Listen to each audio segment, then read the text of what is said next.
Could you just tell us about this painting? If you were introducing this painting to us as someone that you know, what would you say about them? Okay, so basically we've got a figure here lying on the floor looking up at us. And just the wording, I was done to death by 1,000 boring conversations. This is actually one of my favourite paintings from this old collection. But it's a difficult one to talk about in some senses because it can very quickly get offensive. Because I found when I came over here from Britain, there were a number of differences between the American way of being and the British way of being. And most of the differences, I preferred the American way of being, but there are one or two things that I found myself missing. And one of the big differences was the type of conversations that people have. Back in Britain, we'd argue about things all the time, and you'd get in people's faces, and you'd be sitting in a pub or something, chatting, and you'd say, no, but for goodness sake, why don't you understand the point is? And they'd say, oh, you're always saying this. And that is the tone of the conversation. It's very abrupt. Same in politics in Britain, when you hear political conversations, very abrupt and direct. And in America, the conversation tends to be more polite. People tend to be more supportive. And on the whole, people will say, yes, that sounds great. How's the business going? That's fantastic. And it's supportive and positive.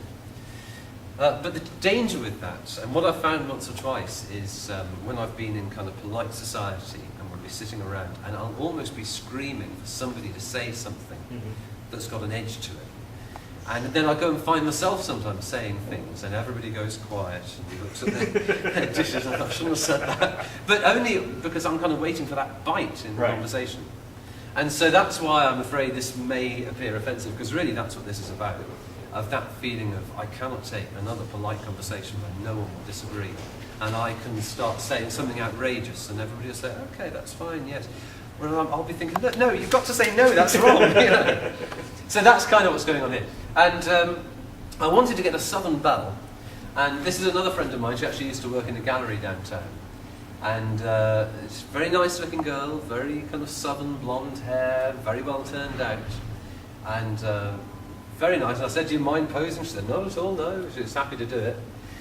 And I wanted to get this feeling of mutilation in the middle of this beautiful softness, but not so crass that it was actually her being mutilated, but rather being mutilated by sundry boring things. So I just collected as many red objects as I could find, including a slab of meat that I went and bought, but also some kids' toys and various other red things that I just laid across her and took a number of photographs.